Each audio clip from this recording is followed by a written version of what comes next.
ইসমাঈলকে বলতেছে ইব্রাহিম নবী ডাক দিয়া বলেন, তিনি কি বলেন? আল্লাহ রাব্বুল আলামিন সূরা আস-সুফফাতের মধ্যে সেই কথা উঠে এইভাবে ধরলেন, ওলা ইয়া বুনাইয়া ইন্নী আরা ফিল মানাম আন্নী আযবাহুকা ফানজুর মাযা তারা। ক্বালা ইয়া বুনাইয়া, হে আমার কলিজার টুকরা, হে আমার সন্তান, আল্লাহ তোমারে চয়েস করেছে, আমি স্বপ্নে দেখতেছি আল্লাহর জন্য আমি তোমারে জবেহ করতেছি।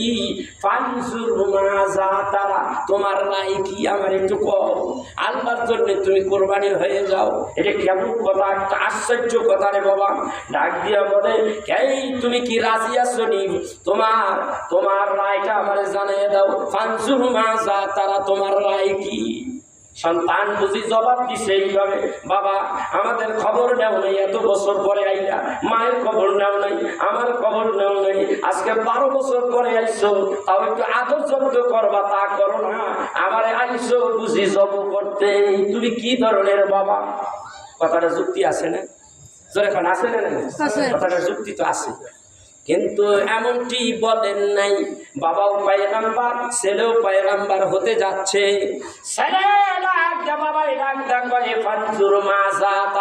আমি তোমার রায়ের অপেক্ষায় আছি, তোমার রায়টা কি? ছেলে জবাব দেয়, ও আব্বা, ও আব্বা, এই দুনিয়ার মধ্যে আর কাউরি আল্লাহ চয়েস করে নাই, আমি আল্লাহর বান্দা, আমার আল্লাহ পছন্দ করেছে, এইটা আমার কপাল ভালো রে আব্বা। আমার আব্বা গো, আল্লাহ যদি আমারে চায় তাইলে আমি রাজি আছি।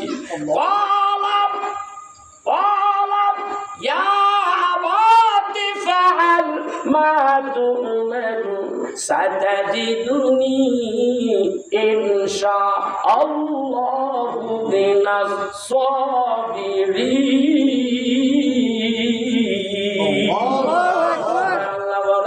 ওই কথা ইসমাইল যা বললেন, আল্লাহ আস-সুফফাতের কোরআনের মধ্যে জায়গা দিলেন, জায়গা করে দিলেন। কি কথা রে বাবা? ডাক দেখ, আব্বা আপনি আল্লাহর জন্য আমাকে যেই অবস্থায় চাইছিলেন, অবশ্যই আপনি আমার সেই অবস্থায় ধৈর্যশীলদের মধ্যে পাইয়া যাইবেন। সুবহানাল্লাহ। কি কইবেন? এই হইল শিষ্টাচার, এই কোনো আদব নাই যার, দুনিয়ার কিছু নাই তার। আমার ভাইরা, এইবার ছেলে ডাক্তার কয়, আব্বা এই বিনা বাজারে তুমি আমার জবাই দিবা গো আব্বা, যদি জবাই দাও কিভাবে দিবা?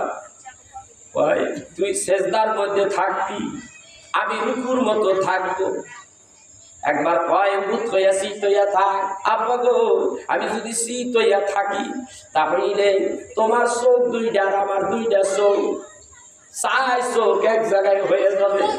তুমি ছুরি চালাইতে মায়া লাগতে পারে, তাই আব্বা তোমার কান্দের রুমালটা দিয়ে আমার চোখ দুইটা বাঁধো, আর তোমার চোখটাও বাঁধতে পারো রে আব্বা। আর নাই তোমার চোখ বাঁধো, আর আমার শোয়াইয়া দিয়ে ছুরিটা চালাও। এই জন্যই আমি বলি, আমার বাবা যান, আমার আব্বা যান, মায়ে জানো শুনেই না আমার এই মরণের বয়ান। আমার বাবা যান, আমার আব্বা যান, মায়ে জানো শুনে না আমার এই মরণের বয়ান। কি হৃদয় কথা! মায়ে জানো শুনে না আমার এই মরণের বয়ান। আমার হাত বান্ধ, পাও বান্ধ, চক্ষু বান্ধ, তোমার কানে রুমাল দিয়াও, তারপরে করো সবাই আব্বা ওই ধারালো স্রোত দিয়াও, তারপরে করে সবাই আব্বা ওই ধারালো স্রোত দিয়াও। আমার বাবা যান, আমার আব্বা যান, মাই জানু শুনে আমার এই মরণের বয়ান। এই গজলটা আমার বাবাই কইতো, আজকে আমার আব্বাই দুনিয়ায় আমার বাবার কথাটা মনে পড়ে গেছে। আল্লাহ গো, তুমি আমার আব্বারে আল্লাহ তাআলা জান্নাতের উচ্চ মাকাম দান করো, জোরে কথা আমিন। আল্লাহ তাআলা যেই সন্তান মা বাবার বাধ্য করতে রয়েছে, আল্লাহ এমন সন্তানের মা বাবা গুলিরে তুমি আল্লাহ জান্নাত নসিব করে দাও। আমার ভাইরা, হযরতে ইব্রাহিমকে ছেলে ইসমাইল বলেন, আমার জবাই করার সময় আমার চোখ দুইটা বাদ ধরে আব্বা, আর না হয় তোমার চোখ দুইটা বাদ দো, আর আমার দুইটা হাত বাঁধ, আমার পা দুইটা বাদ দে, তারপরে আমার জবাই করো। বর্ণনায় আছে, বাবা গো আমার পায়ের বান্ধন খুলে দাও, আমার হাতের বান্ধন খুলে দাও। বলে কেন রে বাবা, একটু আগে কইছিলি হাত পাও বাঁধতে। বলে বলছিলাম আমি যদি শুয়ে থাকি আর তুই যদি আমার বলদেশের মধ্যে যখন অস্ত্র চালাই না, তখন আমার হাত পা গুলি দাপাদাপি করবে, তুমি পয়গম্বর রে বাবা। বাবা ওই হাতের পায়ের লাঠি যদি তোমার গায়ের মধ্যে লাগে বেয়াদবি হয়ে যাবে রে আব্বা। এই জন্য কইছিলাম আমার হাত পাও গুলি বান্ধ। আব্বা এখন আবার মনে করলাম হাত পাও বাইদা যদি আমার জবাই করো, কাল কিয়ামতের দিন আমার রব্বুল আলামিন আমারে তোমার যদি জিজ্ঞায় তোমার সন্তানকে প্রস্তাব করেছিলা আল্লাহর রাস্তায় কুরবানি দেওয়ার জন্য, রাজি হয় নাই বিদায় তারা হাত পাও বান্ধিয়া এইভাবে তার তুমি জবাই করছো। না না, কিয়ামতের দিন আমি এই কথা আল্লাহর দরবারে উঠতে দেব না রে আব্বা, তুমি আমার হাত পা খুলে দাও। খোদার কসম, আল্লাহি আল্লাহর কসম, আমার হাত পাও আমি একটু লড়াবো না। ভাই আমার বন্ধুরা, আমার আল্লাহর কোরআনে কয় জব যখন করতে আসে, গলায় যখন ছুরি লাগায়, এমন সময় ফেরেশতারা সবাই মিনা বাজারের দিকে সবাই চাইয়া দিচ্ছে, আল্লাহ তুমি যে কি করতেছো রে আল্লাহ, এই কাজ যদি ভালো মতো সমাধা হয়ে যায় তাহলে সব সংসারের ভিতরে বড় ছেলেকে কুরবানি দিতে হবে। এটা কি সম্ভব? আল্লাহ তুমি এটা কি করতেছো? আল্লাহ ডাকতে বলে সব আকাশের ফেরেশতারা রে তাকাইয়া দেখ, শুধু চাইয়া দেখ আমি আল্লাহ কি করি। আল্লাহ তাআলা ডাকতে বলে জিবরাইল, ও জিবরাইল দেরি করিস না, কুরবানির জন্য আমি একটা দুম্বা জান্নাতের মধ্যে বহুদিন ধরে লালন পালন করতেছি। আমার খলিল ইব্রাহিম আলাইহিস সালাতু ওয়াস সালাম রুকু হইয়া ইসমাঈল সেজদার মতো হইয়া পেছন থেকে ছুরি চালাইতে আছে। আমি বলে দিয়েছি ছুরিরে তুই চলবি, কিন্তু আমার হুকুম ছাড়া ইসমাঈলের গলা কাটবি না, একটু অপেক্ষা কর। জিবরাইলকে ডেকে বলে জলদি যা, জান্নাতের ভিতর থেকে দুম্বাটা টাইনে নিয়ে আসা হলো। অমনি ওই জায়গার থেকে ইসমাঈলকে সরাইয়া দেওয়া হলো, দুম্বাটারে শোয়াইয়া দেওয়া হলো। আর শব্দ হচ্ছে জবাইয়ের মতো আওয়াজ হয়ে গেল। ইসমাঈল জব হয়ে গেছে মনে করে ইব্রাহিম চোখের সামনের দিকে ওই চোখের বাদনের রুমালটা সরাইয়া চাইয়া দেখে ইসমাঈল তার ডান পাশে দাঁড়াইয়া আছে, আর ইসমাঈলের পরিবর্তে একখানা দুম্বা কুরবানি হয়ে গেছে। আল্লাহ বলে ও বন্ধু রাগ করিও না, আমি তোমার ইমানের পরীক্ষা নিতেছিলাম। আর বেটা বাপ বেটার মধ্যে যে একটা শিষ্টাচার তৈরি হলো, আদব কায়দা তৈরি হলো, আমি বিশ্ববাসীকে জানাইয়া দেওয়ার জন্যই আমি আল্লাহ এই সবকটাকে কোরআনের মধ্যে কিয়ামত পর্যন্ত রেখে দিলাম। এই আমার বন্ধুরা, আমার সময় বড় কম, সেই জন্য আমি আপনাদেরকে বলবো মা বাবার খেদমত করবেন, মায়ের ভুলে যাবেন না। আমি এই পুরো বয়সে আমার বাপরে আমি বড় মিস করি, আমার মাকে আমি মিস করি। বাবার কথা যখন স্মরণ হয়, মায়ের কথা স্মরণ হয়, একা একা বসে বসে নীরবে কাঁদি। বাবা মায়ের সাথে বাবার সাথে বেয়াদবি করিস না, যদি বেয়াদবি করো কপাল পুড়ে যাইবে, কপাল পুড়ে যাবে। মা বাবার সঙ্গে ভালোভাবে কথা বলিল, মা বাবার সঙ্গে ভালোভাবে খেদমত করিল। 3 নম্বর জায়গায় আল্লাহর নবী আমিন বললেন, কারণ কি? আল্লাহর নবীকে